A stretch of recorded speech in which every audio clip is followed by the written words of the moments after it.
बिस्मिल्लाहिर्रहमानिर्रहीम। अस्सलाम वालेकुम। जिस तरह के आप लोगों ने C2 साइकिल भी पढ़ा हुआ है, C3 साइकिल भी पढ़ चुके हैं और C4 साइकिल भी पढ़ चुके हैं।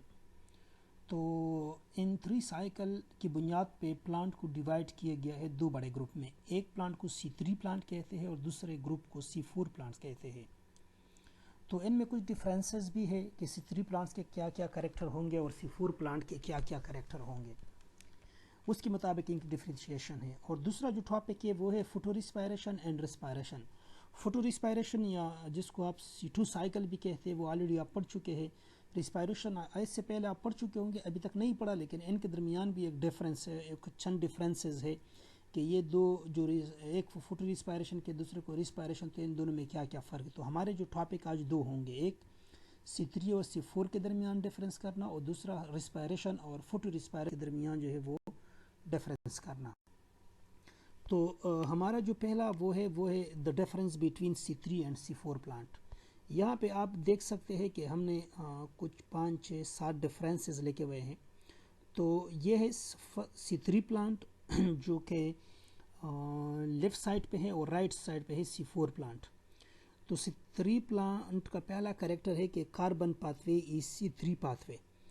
कि C3 प्लांट जो होंगे उसमें जो कार्बन पाथवे होगी वो C3 पाथवे होगी।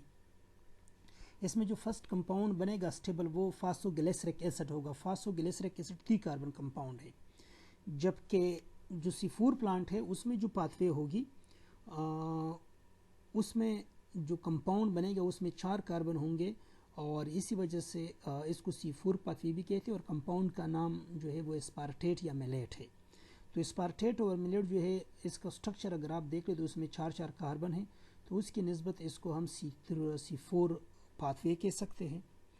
दूसरा जो मेन इसमें वो है डिफरेंस है वो है कि इसमें जो पहला कंपाउंड बनता है, जो स्टेबल कंपाउंड बनता है उसमें 3 कार्बन है और जो C4 पाथवे है उसमें जो पहला स्टेबल कंपाउंड बनता है उसमें 4 कार्बन होते हैं। C3 प्लांट जो है उसमें क्रेन्स एनाटमी नहीं होती। क्रेन्स एनाटमी के बारे में हम पढ़ चुके हैं कि इसमें जो हमारे पास वास्कुलर बंडल होते हैं वो वास्कुलर बंडल के गिर्द जो होते हैं वो बंडल शीथ सेल होते हैं और फिर बंडल शीथ सेल के गिर्द मेसोफिल सेल होते हैं। तो ये एक ख़ास एनाटमी है जो कि C3 प्लांट में नहीं होती है। लेकिन अगर हम C4 प्लांट्स को देख ले तो उनकी लीव्स में क्रेन्स एनाटमी मौजूद होती है। उसमें जो बंडल वास्कुलर बंडल है उसके गिर्द बंडल शीथ सेल मौजूद होते हैं और फिर एक्सटर्नल जो लेयर है वो मेसोफिल सेल की होती है, जिस तरह कि आप लोगों ने C4 साइकिल में ये पढ़ा हुआ भी है। जो चौथा इसमें डिफरेंसेस है वो ये है कि temperature for photosynthesis low to high. जो C3 प्लांट्स है जब भी वो फोटोसिंथेसिस करते हैं तो उसको लो टू हाई यानी टेम्परेचर उसको लो टू हाई, लो और हाई दोनों हालतों में इसमें फोटोसिंथेसिस हो सकती है, इसमें कोई इशू नहीं होता। लेकिन दूसरी तरफ हमारे पास जो दूसरा ग्रुप है जिसको हम C4 कहते हैं उसको नॉर्मली फोटोसिंथेसिस के लिए हाई टेम्परेचर चाहिए। लो टेम्परेचर पे इसका जो फोटोसिंथेसिस रेट है वो स्लो होता है, तो उसको हाई टेम्परेचर चाहिए। जबकि C3 को जो है वो लो टू हाई यानी ये लो टू हाई टेम्परेचर में भी अपना फोटोसिंथेसिस वाला प्रोसेस जो है वो कंप्लीट कर सकते हैं, इनको कोई इशू नहीं होता। नंबर 5 जो कैरेक्टर है वो ये है कि C2 साइकिल जो होता है जिसको आप फोटो रिस्पायरेशन कहते हैं ये C3 प्लांट में मौजूद होता है। हमने फोटो रिस्पायरेशन पढ़ी हुई है, उसमें हमें पता है कि जो फर्स्ट स्टेबल कंपाउंड बनता है उसमें दो कार्बन कंपाउंड है जिसका नाम ग्लाइकोलेट है। तो इसी वजह से फोटो रिस्पायरेशन या इसको C2 साइकिल कहते हैं। तो ये जो प्रोसेस है C2 साइकिल वाला ये C3 प्लांट्स में आपको मिलेगा, but it is absent or very less in C4 plant. C4 plant में या तो कम्प्लीटली एब्सेंट होगा या जो इसकी क्वांटिटी है वो बहुत कम होगी, यानी होगा लेकिन बहुत ही स्लो और बहुत ही कम होगा। इसके बाद हमारे पास जो छठा कैरेक्टर है, जो छठा डिफरेंस है इन दो ग्रुप के दरमियान वो ये है कि जो C3 प्लांट्स है they are photosynthetically less efficient. कि ये फोटोसिंथेसिस के लिहाज से जो इसकी प्रोडक्शन है वो कम होती है, लेस एफिशिएंट है, ज़्यादा एफिशिएंट नहीं है फोटोसिंथेसिस के लिहाज से। तो इसकी जो रीज़न है वो ये है कि चूँकि ये इसलिए लेस एफिशिएंट है कि इसमें C3 साइकिल चलता है सॉरी C2 साइकिल मौजूद होता है। सो C2 साइकिल के बारे में हम ऑलरेडी पढ़ चुके हैं कि it is a wasteful reaction, इसमें कोई एनर्जी नहीं बनती, बल्कि इसमें हमारे पास NADPH और ATP इस्तेमाल होते हैं। तो हमारे पास जो प्लांट ने ऑलरेडी कुछ एनर्जी बनाई होती है वो इसमें इस्तेमाल होती है, तो उसे इस्तेमाल की वजह से इसको वेस्टफुल प्रोसेस कहते हैं। और तो फोटोसिंथेटिकली इसलिए लेस एफिशिएंट है कि फोटोसिंथेसिस में जो एनर्जी बनती है उसका कुछ हिस्सा C2 साइकिल को चलाने में भी इस्तेमाल होता है। तो हमारे पास जो नेट एनर्जी मिलती है, जो बाकी बचने वाली होती है, वो कम होती है। इसलिए हम कहते हैं कि जो C3 प्लांट्स है दे आर लेस एफिशिएंट,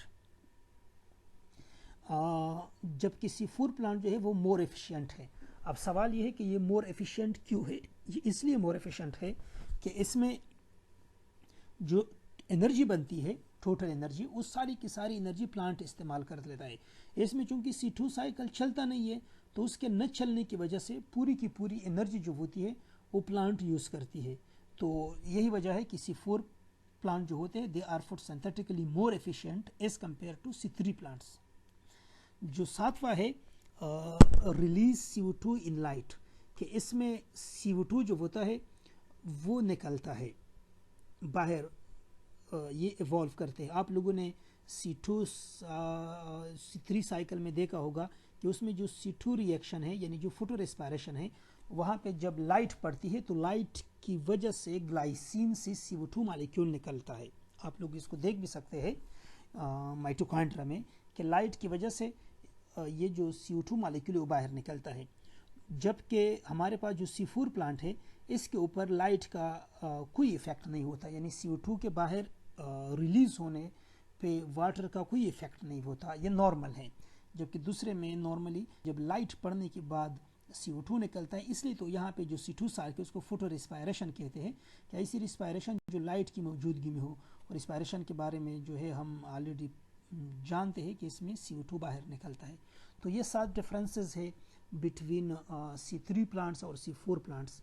इसमें मसला हो तो आप फिर सवाल कर सकते हैं। नेक्स्ट टॉपिक है, जिस तरह कि ऑलरेडी मैं आपको बता चुका हूँ, नेक्स्ट टॉपिक जो है वो है फोटो रेस्पायरेशन और रेस्पायरेशन के दरमियान डिफरेंसेस, कि इन दो जो मेटाबॉलिक प्रोसेसेस है इसमें क्या क्या डिफरेंसेस है। तो उसमें भी 6-7 डिफरेंसेस है जिसको हम यहाँ पे डिस्कस करेंगे।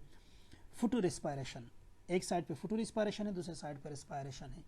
तो फोटो रेस्पायरेशन वो रेस्पायरेशन है जिसमें लाइट की मौजूदगी में होगा, यानी ये लाइट डिपेंडेंट है। फोटो रेस्पायरेशन जो है वो लाइट डिपेंडेंट है, जबकि इसके मुकाबले में हमारे पास जो रिस्पायरेशन है it is independent of light, इसके ऊपर लाइट का कोई इफेक्ट नहीं होता। यानी ये लाइट की मौजूदगी में और लाइट की गैर मौजूदगी में ये होगा, ये लाइट डिपेंडेंट नहीं। जबकि दूसरा जो फोटो रेस्पायरेशन है इसके नाम ज़ाहिर है कि it will depend on light.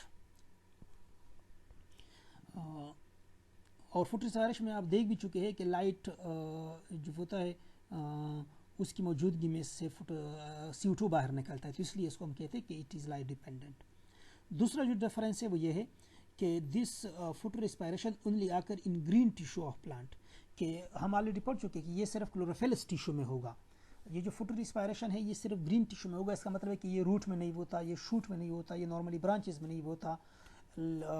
तो ये सिर्फ ग्रीन टिश्यू यानी लीव्स में आपको जो है मिल सकता है, वहाँ पे ये होगा।